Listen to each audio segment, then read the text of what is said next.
Hi, everybody. It's been a few weeks since I've talked to you. So, I'm about 2 weeks post chemo. My energy's been really good. The Herceptin progetis seem to be doing good. I might have a little problem with one of my autoimmune drugs, but you know, we'll see. I've been getting bug bite like symptoms, like it's called urtica, I think it's called. But otherwise, I'm doing pretty good. A little bit of chemo brain still lingering. You can see my hair's growing back, a little specks of white here and there. Hey, if I can live till all my hair is gray, I will be pretty excited. Seeing that I'm just 47, going on 48 next year. So, anything new that's been going on. It's hard to know whether it's from my new medication or from the Herceptin and Perjeta, um, or my autoimmune. But for me, I'm pretty sure the sinus issues and the ear issues, because the sinuses and ears are connected, are probably from the H&P because it seems to get bad right after my infusion. So I noticed that the inside the nostrils, they're really sensitive inside, and the nose runs a lot. The eyes are they feel dry, like the parts in here, the little tear ducts, they feel dry. Um, my cat's cleaning himself, lovely.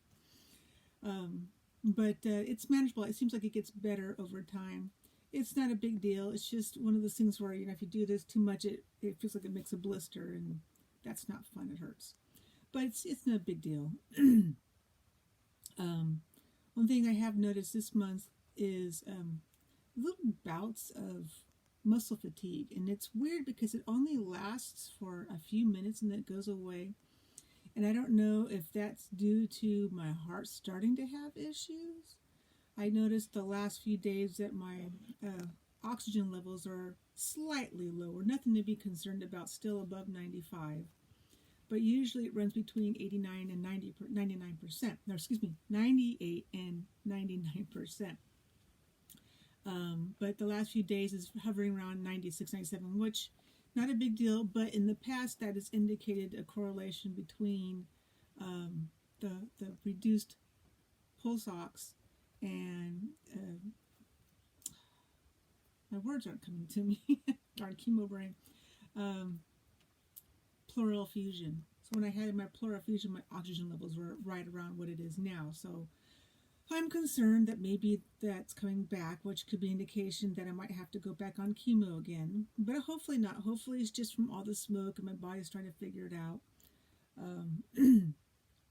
But that's not too bad. Um, the issue with the bug bites, I'm pretty sure that that's related to my autoimmune drug, so hopefully that'll go away. But that also could be related to my H&P. So I'll know in the next week or two, and I'll kind of update you on that. But it's like, most of the bites or spots were appearing under my shirt and itching for a week. They would itch every day, all the time, and then it eventually like make a little scab, and then I guess some stuff would ooze out, like white blood cells would ooze out, and then they would stop itching, which was really bizarre. So we'll see. Hopefully that's not a side effect of the H&P, because that would not be fun, because that means I'm stuck with it. Because I tried taking Benadryl and it didn't help, and it just made me drowsy, and that's no fun. I do have some hip pain in that right hip, and it's getting worse, and I worry that could be, when we get tumors in our thigh bone, that can cause pain in the leg, and that's what I'm concerned of, that I might have a tumor in my leg that might be causing a fracture to form. And it's funny is I can walk and stuff, it doesn't hurt, but if I stand or I walk really slow, it starts to hurt more, which doesn't make a whole lot of sense. But maybe it does. I don't know. I don't know too much about that. Mechanics of how all the muscles and everything. And I thought it was more of a joint issue, but when I massaged the muscles around the sciatic area, it seemed to relieve it temporarily. Maybe it just numbed it. I don't know. But it's getting to be constant, and it's getting a little bit stronger, so that's worrisome. I don't think it's from the letrozole, because letrozole can cause joint pain. This is different from that. And the other new strange thing is, I think it's related to the nose ear related thing, because they're of course connected. But I was trying to blow something out of an object, I clear it out. When I blew, my ears sounded like Rice Krispies. Like, I'm like, ugh! And I did it again, and it made the same sound. So I went online, and it said something's wrong. There's too much pressure in the middle ear, so it said to plug your nose and blow. And I was able to do that, and the crackling sound, I couldn't make it happen anymore. So I guess it relieved some of the pressure. But when I put cheek in here, I can still hear the crackling in this part of my ear and here. Well, inner ear, duh. But and then it like almost burns in here. It's really weird on both sides. Ooh, yeah. So right in here, and if I press here, I can hear the crunching, popping sound. So something's definitely going on there. I've had some vertigo. So whatever is affecting my ears is causing the vertigo, and that very well could be the medication. Whichever medication it is also affecting the sinus cavity as well, because they're related, they're connected. So that'll be interesting to see what happens without. I'll try to keep you informed on that. But it's nothing serious. It's just more of a nuisance. It feels a little weird. That sensation when you eat something that's kind of sour and it makes it like pinch right here. That's the area where I'm getting that strange feeling when I blow out. it's like sounds really weird. But my ears are clean. When I clean, I'm very careful not to push any wax in, and I cleaned them recently, and there's like nothing in there. And I can hear pretty normally, so it's not like I'm having a lot of backup in there. So whatever it is, it's inner ear, not outer ear. And I don't know, I'll have to mention that to my doctor, because if it doesn't go away within the next week or so, after stopping my autoimmune medication, one of them, then I'm going to assume that it's not that, because if it's caused by the autoimmune medication, it should go away. But if it doesn't go away, then that's something else. I don't think it's cancer. I just think it's treatment related. Still having problems with the Pujetta, as a lot of people call it. That's all, folks. The Pujetta. Yeah, I'm still having problems with the diarrhea. It's constant. There'll be a few days where I'll get a break, but then it'll come back and it'll just be complete ass water. I mean, it's just like you're peeing at your butt, and it burns. But other times, it's just really, really soft poo. But one thing I've noticed is that a lot of mucus in the poo, and that's a symptom that my RN was telling me that the treatment, the H&P, it kind of messes up the digestive tract, and that's what the mucus is coming from. It's kind of, I guess it's sloughing off, and it's getting pooped out. In fact, I noticed a few days ago, I had an avocado, and within 3 hours, the avocado was coming out the other end, and that is way too fast. So at that point, I says, okay, we need to slow this down, because I'm not getting a nutritional value if it's coming out within 3 hours. So I took one of my Lamotals, and things did slow down. Almost stopped, because I don't want them to stop, because that hurts really bad. My poor bottom can't handle poopies that are very big. After all the abuse it's been through with all this diarrhea, it's just like, nope. But I've been trying to eat foods that sound good. My appetite's been okay, not great, but it's interesting that after my last treatment, my appetite seems to be kind of waning a little bit. So it's something to keep an eye on. My weight's fine; it's stable, right around the 150s, which is fine for me because I'm an active person. I use my muscles a lot, so I have more muscle than I have fat. But I do have fat in my tummy. I got a little jelly roll there, but anything new? I mean, other than the itchies and the tummy and the ears and the nose. I mean, not too much different, just that stuff. Heart's been fine. I haven't noticed anything weird with the heart. Liver and kidney functions have been really good. So I would say I'm tolerating the treatment pretty well, all in all. I might have had a small reaction to my infusion on last Friday.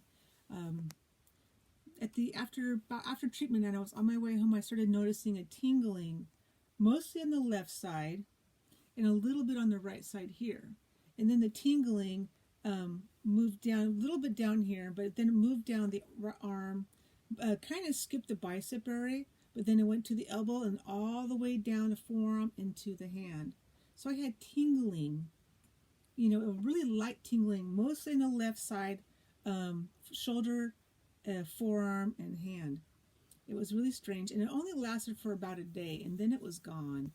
So I notified my oncologist, and she said, yeah, that might be related to your infusion. So they might make some adjustments to that. But that's weird that it was predominantly on the left side. My port is on the right side. So I don't think it was, directly related to the infusion, chemicals. Although, directly affecting the veins in that part of the body.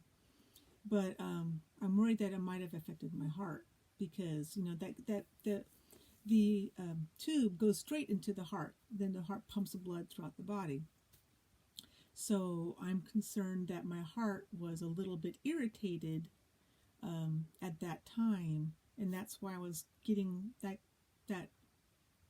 kind of heart attack-like symptoms, but it wasn't, because my heart rate was fine, I felt fine, my energy was fine, my oxygen levels were fine. So there's no other indications of a heart attack, but my heart could have been just a little bit unhappy. Maybe a little bit of inflammation. I don't know. It's entirely possible because the drugs can cause inflammation. But we'll keep an eye on that. Other than that, this video is getting long. I just ramble on. I'm sorry. But so that's just a little update. Some new little interesting things. But like I said, it's hard to always know what's going on, especially if you're like me and you have more than one thing going on in your life. A lot of people may have cancer and diabetes, or cancer and lung disease, or cancer and heart disease. So sometimes it's hard to distinguish between the two. So I talk to both of my doctors, my rheumatologist and my oncologist, whenever something happens. And if one doctor says something, I let the other one know, hey, my other doctor said this, that way you know what's going on.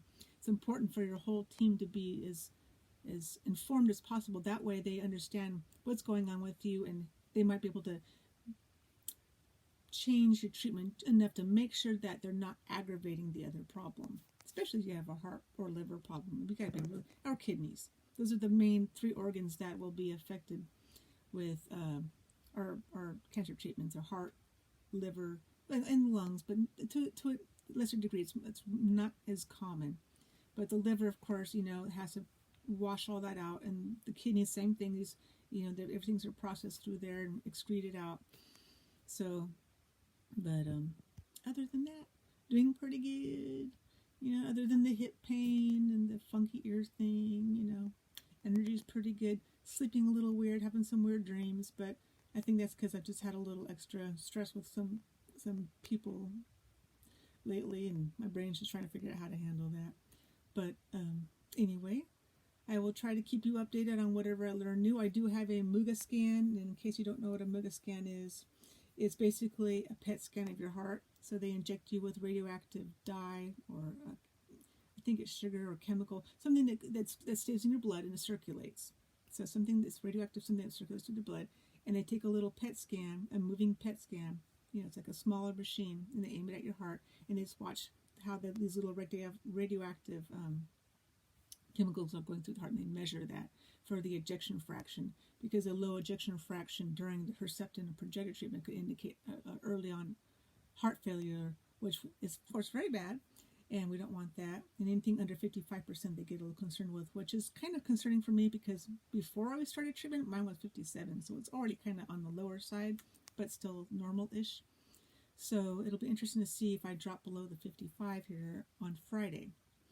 And then on the 26th, which is a week and 2.5 weeks from now, so it's the Monday before my next treatment, which is on a Friday. I get my PET scan, and then as soon as I have the results of that, I will be sharing with you. I'm hoping I don't have any progression, but there are a couple of little things that are kind of, kind of making me question, like the hip thing. It could be, being hormone suppressed could have something to do with that. And the ears thing and the memory thing, that could be just treatment related and also medication, chemo related. But mostly, like I said, feeling pretty good. Just the lower oxygen levels is probably the only other thing that kind of concerns me. So the hip and oxygen is probably my most two concerning things right now, indicating that there might be a problem. But if there is, it means I just go back on chemo for at least another 4 treatments and have another scan, and hopefully I'll be able to go off again. But we'll see. And I'll let you know as soon as I know. But, each day is a gift, because none of us know when our time will come.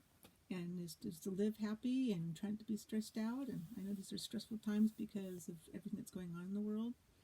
But, laugh. Try to laugh every day. Do something that gets your mind off of it. Go watch a movie, play a game, talk to your best friend. Do some art, work on your car, whatever gets your brain busy. That's a good way to get your mind off of the things that are bothering you. But anyway, be happy, find your happiness, share your happiness, make memories worth sharing, because that's what life's about.